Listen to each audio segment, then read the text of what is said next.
नमस्कार, मैं हूँ आपके साथ आशा सरमाल और आप देख रहे हैं जीके 24/7 का फेसबुक पेज। और इस वक्त आप देख रहे हैं सनम एजाज मेरे साथ जुड़ चुके हैं। सनम के साथ ही पूरी डिस्कस करेंगे कि आखिर किस तरीके से गुप्कार डिक्लेरेशन की तरफ से अब बैठकों का दौर तो पहले से ही शुरू किया गया, लेकिन आज आप देखिए कि स्पोक्स पर्सन किस तरह से बाहर आते हैं और बयानबाजी करने की कोशिश की गई। सनम, क्या कुछ कहना है, किस तरह से पूरी बयानबाजी देखने को मिली है, क्योंकि तारिगामी ने तो आज हैरान कर दिया।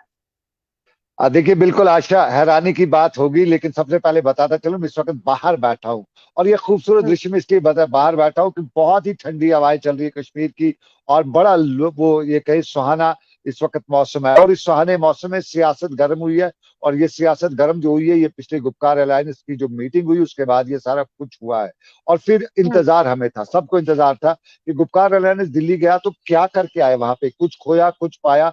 और आज फिर उसके बाद आपको भी याद होगा, सबको मालूम है कि गुपकार एयरलाइंस के लीडर्स ने इंडिविजुअली बहुत सी इंटरव्यूज दिए, टेलीविजन इंटरव्यू दिए, मीडिया से बात की, लेकिन इंडिविजुअल कैपेसिटी में गुपकार एयरलाइंस की कैपेसिटी में कोई बयान नहीं आया था, कोई प्रेस कॉन्फ्रेंस नहीं हुई थी। तो आज हमें इंतजार था, मीडिया को इंतजार था और कश्मीर के लोगों को इंतजार था कि गुपकार एयरलाइंस के स्पोक्समैन आए, वो बताएं क्या कुछ है ग्राउंड पे, उन्होंने क्या खोया क्या पाया। सनम, तो इंतजार तो था, लेकिन आज जो कह दिया है वो बहुत बड़ी बात है कि धारा 370 गैर कानूनी यहाँ पर तरीके से लगाया गया, उसे गैर कानूनी करार दे दिया गया। जाहिर तरीके से सुप्रीम कोर्ट के दायरे में पूरा केस है। आज वो सुप्रीम कोर्ट को चैलेंज करते हुए नजर आए हैं। देखिए, ये जो है ये पहले से एक्सपेक्टेड था, क्योंकि इस वक्त जो इस पे प्रेशर है गुपकार अलायंस पे, वो सबसे ज्यादा यही है कि वो उन लोगों को पिछले कुछ दिनों से, जब से वो दिल्ली से आए हैं, उनको सबसे पहले यही बताया गया है कि आप जो दिल्ली गुपकार अलायंस जो दिल्ली गया था, उन्हें 370 पे बात करने के लिए भेजा गया था। वो गए उसलिए थे, लोगों को यही बताने के लिए गए, बता के गए थे कि हम गुपकार अलायंस जो है वो 370 पे बात करेगा, लेकिन उस तरीके से बात नहीं हुई है। तो एक प्रेशर था उनपे, बहुत ज्यादा प्रेशर। और साफ जाहिर है, अगर आपको याद होगा, मुजफ्फर हुसैन बेग पीडीपी में जब पीपल्स कॉन्फ्रेंस में शमूलियत उन्होंने इख्तियार की थी, आए सज्जाद गनी लोगों ने तब बड़े दावे किए थे, लेकिन एक बयान स्टेटमेंट जो है मुजफ्फर बेग का, जो जो 370 के विरोध में उनका जो आया, उसके बाद उन्हें पार्टी से निकाला गया। उन्होंने पीपल्स कॉन्फ्रेंस ने उन्हें बिल्कुल बताया कि हमारे साथ थे ही नहीं, जबकि सज्जाद गनी लोगों ने जब वो उनसे मिले थे तो बड़ा, तो ये गुपकार अलायंस पे बहुत ज्यादा प्रेशर था इस वक्त कि वो 370 की ही क्या बात लगता करें, और है कि उसी का। प्रेशर बढ़ने की वजह से अब मानसिकता खोते जा रहे हैं जितने भी सियासतदान हैं, कुछ ऐसा? नहीं नहीं नहीं, ऐसा कुछ नहीं है। ये बहुत ही दिग्गज नेता है हमारे कश्मीर के, खासतौर पे मोहम्मद यूसुफ तारिगामी हो, मुजफ्फर ये बाबा मुफ्ती हो, उमर अब्दुल्ला, फारूकल्ला, एक इनकी आइडेंटिटी है, पहचान है, और इनकी ग्राउंड पे स्ट्रांगत है। तो हम ये नहीं कहेंगे, बल्कि ये पॉलिटिक्स भी है, लेकिन उसके साथ साथ ये कहीं ना कहीं तो फिर क्या एक पॉलिटिक्स खेली रिप्रेजेंटेशन, जा रही है रिप्रेजेंटेशन या भी है। देखिए, फिर दोनों जनता को चीजें। बटोरने की कोशिश हो रही है?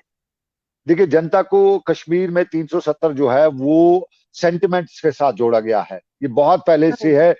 लगभग जब बहुत से जो आज की युवा पीढ़ी की एक बड़ी तादाद जो वो पैदा भी नहीं हुई थी, जब 370 को यहाँ कश्मीर में सबकी इज्जत बताया जाता था। यहाँ पहला नारा हुआ करता था 370 तेरी इज्जत मेरी इज्जत।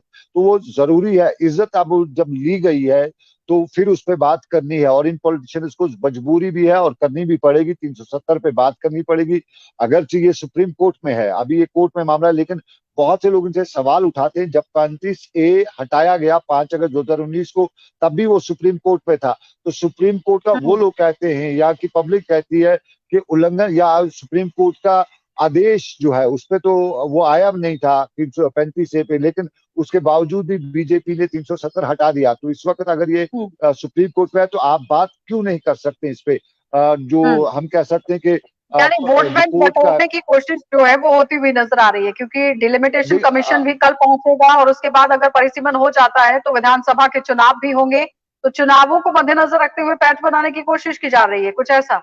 नहीं नहीं, ऐसा हम कह नहीं सकते हैं कि वोट बटोरने की है, बल्कि ये 370 जो है, इसके साथ बहुत से लोगों के साथ के सेंटिमेंट जुड़े हुए हैं। और इस वक्त यहाँ के लोग जो पॉलिटिकल रिप्रेजेंटेटिव्स हैं, उन्हें 370 की बात करनी पड़ेगी। इंपॉर्टेंट इसमें यह है, जब ये दिल्ली गए थे तो दिल्ली जाने से पहले कुछ लोगों में ये भी बात चल रही है कि एक एग्रीमेंट हो गया था दिल्ली का कि आपको स्टेटहुड देंगे, कुछ न कुछ देंगे, लेकिन बाद में वो स्टेटहुड वगैरह कुछ नहीं दी गई। तो वो सारी चीजें जो है इस वक्त बड़ी चुभ रही हैं, और आज उसका चुभने का जो इजहार जो है वो दिखाया भी। तारिक आमीन ने प्रेस कॉन्फ्रेंस में उसने बताया कि हम दिल्ली से बहुत निराश हैं, हम एक उम्मीद लेके दिल्ली गए थे, लेकिन वहां से हमें निराशा मिली है। तो ये एक माना जा रहा है कि दिल्ली में कहीं ना कहीं कमिटमेंट हुई थी। जो अब फोटो किसकी हुई शूट थी? हुआ था सनम, उसमें तो काफी खुशी जाहिर की जा रही थी और हर कोई खुश देखा जा रहा था। अगर आप वो तस्वीरें देखना चाहें तो वो भी देख सकते हैं, जिस तरह से इंटरनेट पर भी वो तस्वीरें डाली गई हैं। लेकिन सवाल यहाँ पर यह है कि अब जाकर क्यों याद आई, बार बार राग अलापने की कोशिश की जा रही है। आज तो सीधे तरीके से उन्होंने कह दिया है कि संसद के अंदर जो दावा किया था, वादा किया था, उसे पूरा करना चाहिए था। जल्दी जल्दी से, समय का देखिए अभाव। देखिए बिल्कुल ये जरूरी है।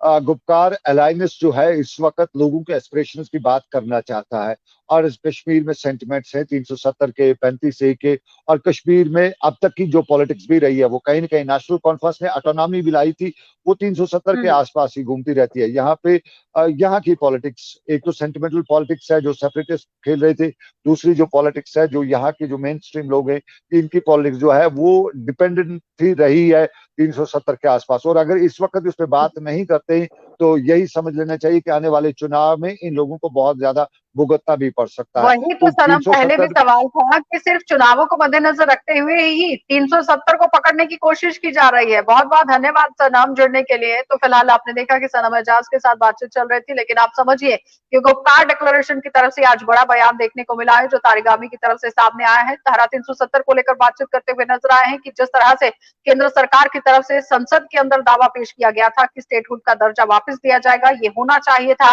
लेकिन आज भी आप देखिए किस तरह से कड़ा रुख इख्तियार करते हुए तारिक आमीन नजर आए थे। आप देखते रहिए जिगर 24/7 न्यूज।